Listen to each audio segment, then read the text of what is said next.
Nah, ini contoh soal momen inersia. Setelah tadi kita latihan dengan contoh soal momen couple ya, kita lanjut contoh soal momen inersia. Ada 4 buah benda A, B, C, dan D, masing-masing bermasa 1 kg, 2 kg, 4 kg, dan 5 kg. Diletakkan pada sebatang lidi, jadi batang lidi yang panjangnya 1 meter seperti gambar.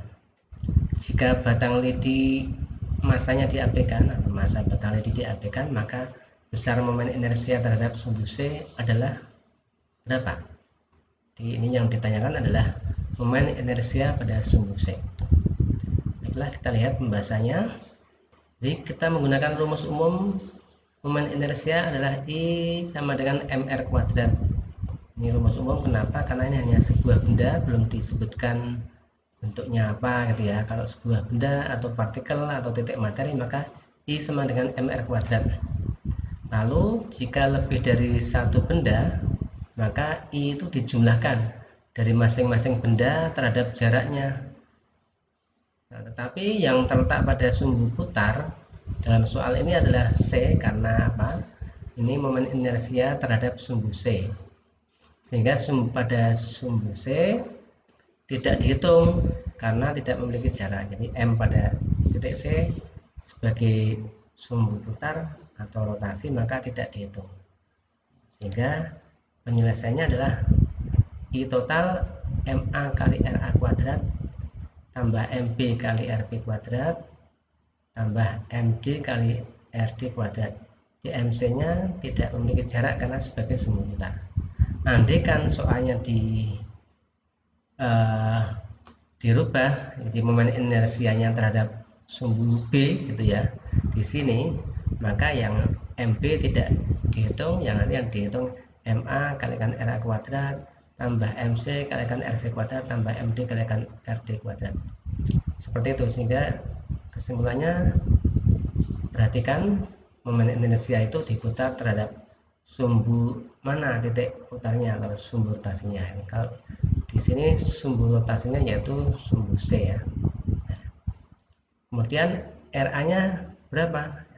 RA itu jarak dari A ke sumbu putar ke sumbu C, jadi 10 tambah 50 yaitu 0,5 meter ya, atau 50 cm. Jadikan jadi MA-nya 1 kg kali RA-nya 10 tambah 40 yaitu 50 cm, jadikan meter, 0,5 kuadrat tambah MB-nya 2 kg kalikan RB-nya mana? Jarak B ke C, karena C-nya sumbu, jadi MB-nya di sini yaitu 40, jadikan meter, 0,4 tambah massa D 5 kg kalikan jaraknya D ke C ya, karena acuannya selalu dari sumbunya ya, 50 cm, jadikan meter, 0,5. Tinggal menghitung seperti itu, ketemunya 1,82. Kita lanjut ya soal yang kedua, dan ini nanti bisa kalian pelajari, kalian putar lagi, kalian renungkan. Cara menghitung ini biasa ya, 0,4 kuadrat itu 0,4 kali 0,4 atau 4 per 10 kali 4 per 10 ya.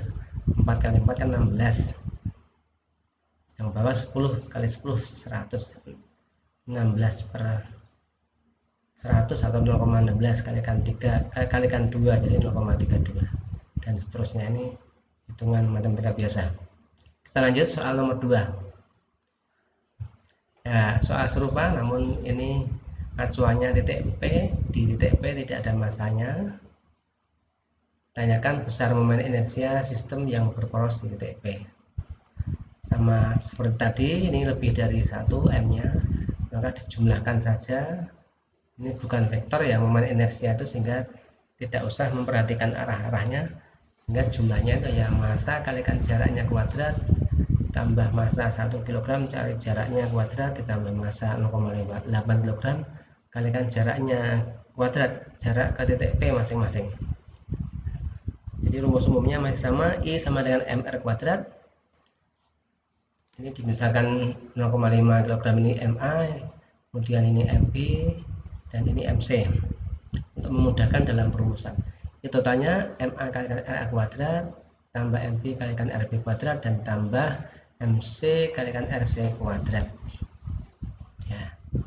Di masa A 0,5, jaraknya dari 0,5 ke P yaitu 100 cm ini, atau 1 meter. Jadikan meter itu dibagi 100. Ini 1 kuadrat. Kemudian masa B 1 kg, jaraknya ke P. Nah, kalau ini 100, ini sudah ada 60, maka jaraknya 1 kg ke P ini adalah 40. 100 dikurangi 60, ketemunya di sini 40 cm, jadikan meter 0,4. Kemudian MC yaitu 0,8 kalikan R-nya yaitu 100 atau 1 meter. 0,8 kalikan 1 kuadrat. Hitungannya biasa, ketemunya 1,46 kg meter kuadrat, atau jawabannya A ya. Udah ya anakku semuanya.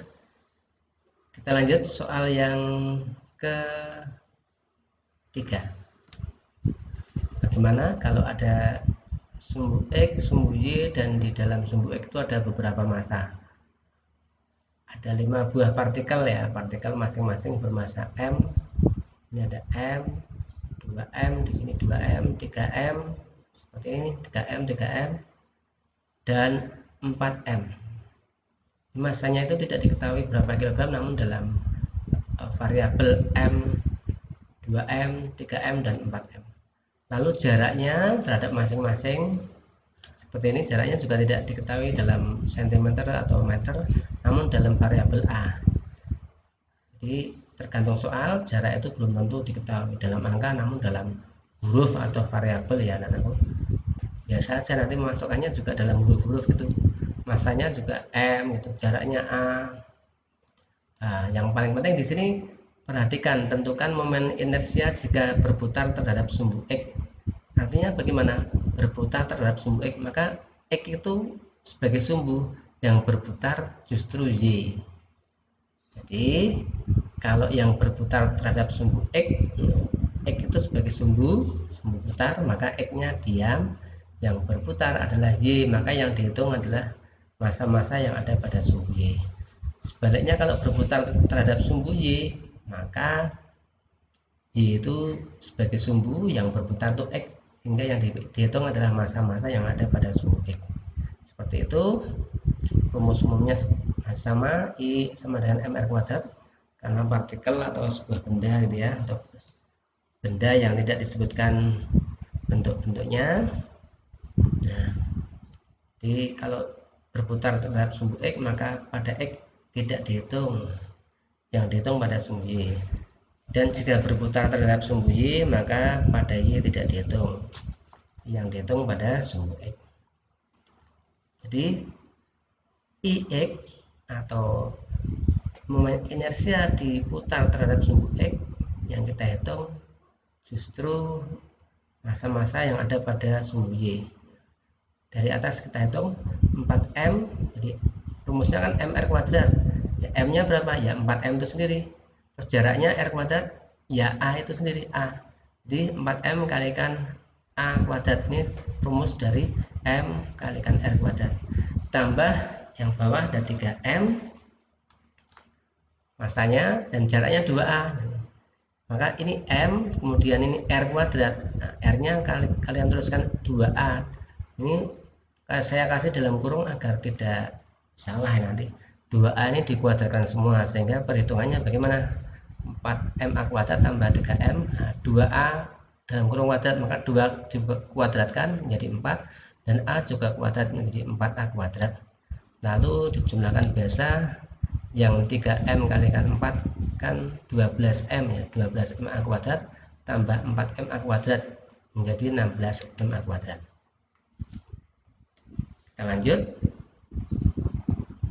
Untuk momen inersia terhadap sumbu Y, ya, sumbunya Y, berarti yang berputar sumbu X, yang berputar itu X Kalau berputar terhadap sumbu Y, artinya Y itu sebagai sumbu, jadi Y-nya diam, maka ini yang berputar pada sumbu X, sehingga yang kita cari adalah massa-massa yang ada pada sumbu X. Nah, kita mulai dari sebelah kiri ya, paling kiri.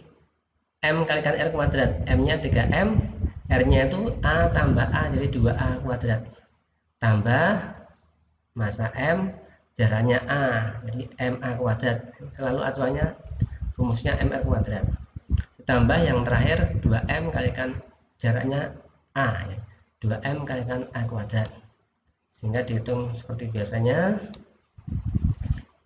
Jadi 4A kuadrat itu dari 2A kuadrat, ini ketemunya yang ini 12MA kuadrat tambah 1MA kuadrat tambah 2MA kuadrat, jadi 1 tambah 2 3MA kuadrat ditambah 12MA kuadrat, ketemunya 15MA kuadrat.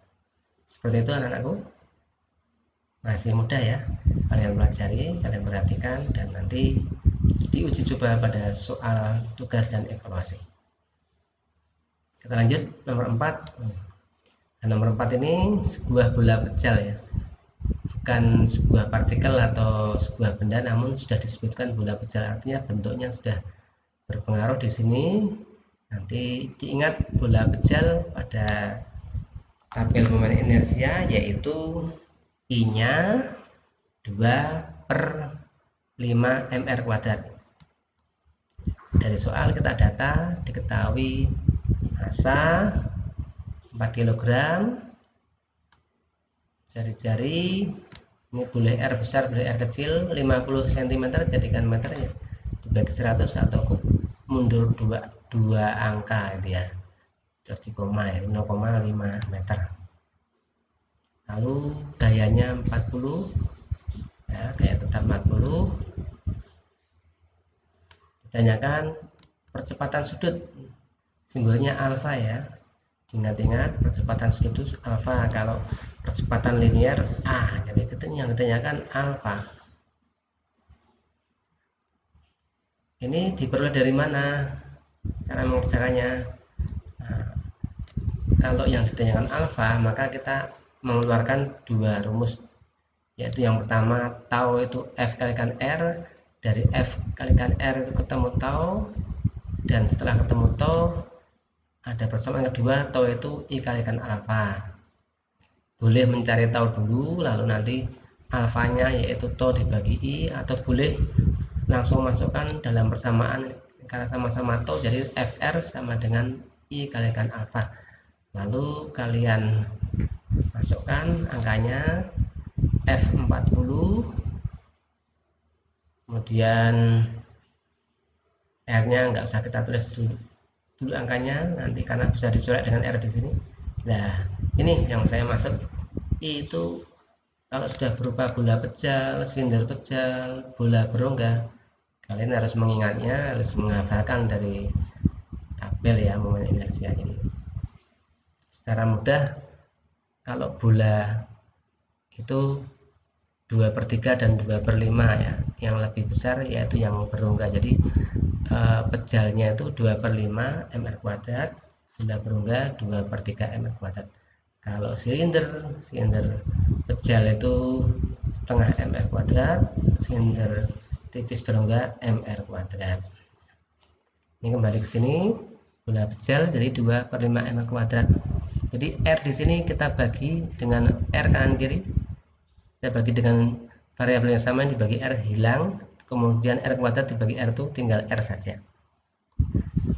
Jadi di sini R nya hilang, maka 40 ini 2/5 kali M nya 4 kali R nya 0,5 kali alfa, sehingga alfanya ketemu 50 ya. Ini hitungan biasa, ini 5 bisa dilempar ke sana berkalian silang, jadi 40 kali 5 yaitu 200, kemudian 2 kali 4 kali setengah, temunya 4 ya, jadi 200 bagi 4 50 radian per sekon.